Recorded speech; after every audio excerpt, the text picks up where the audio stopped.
And then at the end of that is when I decided I was going to get back into music full time, and we went on the road. Gotcha. And we built a recording studio inside of the motorhome. We had a full piano, 88 key digital piano, and we had a 12-track tape recorder, and an electric guitar, a small amplifier, and acoustic guitar. What year was this? This was like 1990. Okay. That was still kind of uncommon then, I think, right? I mean, how many? It was uncommon. Yeah. Definitely uncommon. That's what I'm trying to frame it up. I'm not 100% on it, but I mean, I don't think that was an everyday thing you would find. How did that come to be? I mean, obviously it was to suit y'all's needs at the time, but well, the woman that I was married to at the time, her name is Diane. She wasn't happy with what she was doing. She wasn't doing anything, and she was very well educated and super smart, and she played piano. She was a really good piano player, and so she had a full size grand piano in her living room. Beautiful. And so she thought maybe I want to do that too. And I said, well, I think I want to go back to school. So what we did was we went around the country, and we also investigated music schools in Nashville. We went to Belmont, we went to Vanderbilt, we went up in the north, and we went to Boston, to Berkeley, and I finally decided on Loyola because they gave me a scholarship. Okay. Yeah. And and so that's what we did. But she decided that she was going to work. She decided not on that trip. She figured out she didn't want to do the music thing. Yeah. And so I went back to school. I was in Stanton. I was in class with Stanton Moore. Nice. Galactic. Yeah. That's awesome. And so you came back down here and pursued classes at Loyola, graduated. No, I didn't graduate. Didn't graduate? It was expensive. I mean, even though I had a scholarship, it was only a partial scholarship. Yeah. And I inherited a small amount of money, and I made the decision to use that money to open up a guitar shop, because I had a part-time job. Yeah, I had a question about the guitar. I got a part-time job in the summer. Yeah. Working at a guitar at Foster's Guitar Shop, which was the coolest shop here. It was so cool for a long, long, long time. They had a bunch of luthiers in there. It was just popping all the time. They were great.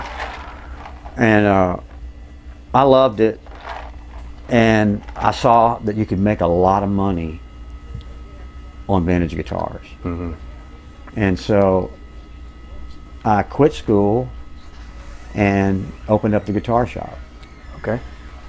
And got in a really good blues band called Merritt and the Bloodhounds. And we played all over this part of the country, and we won the House of Blues band competition one year for the southern part of the United States, and they flew us out to California, and we played at the Hollywood House of Blues. Yeah, it was cool. It was a great band, really good. We did make an album, and it's out there.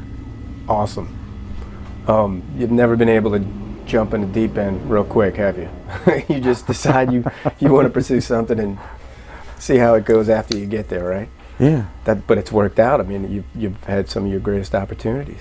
I did want to ask you a little bit more. Maybe you could tell them where and the name of your guitar shop, where it's located. Oh, my guitar shop is called International Vintage Guitars, and it was here in New Orleans for 28 years, and we moved to Oakdale during COVID, and we like it there, and we're going to stay there. Yeah. Doing pretty good there. That's awesome. I believe that's it, man. I wanted you to tell them what you all have going on, because actually today y'all are releasing an album, and you could. Yeah, we're releasing a new album that we recorded mostly at Studio in the Country.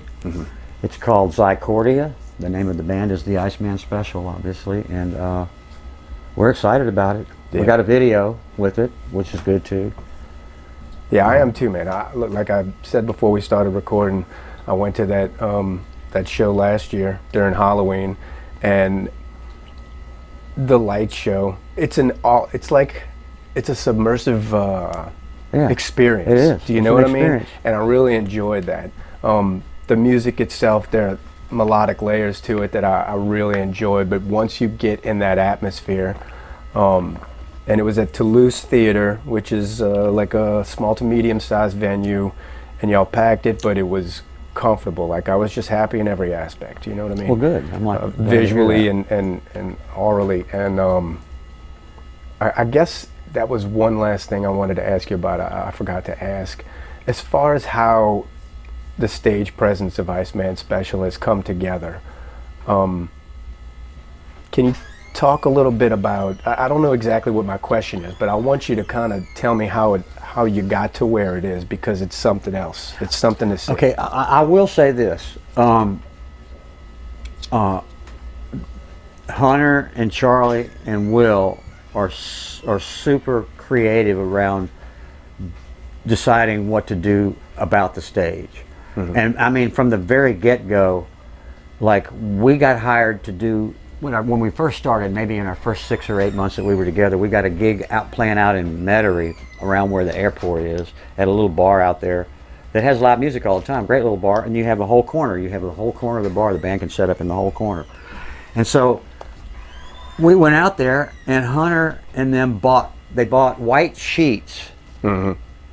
and they hung white sheets from the floor to the ceiling all the way around where we were. So we had backdrop was all white sheets, yeah. And then we had black lights, and then they decorated all in there with other things hanging.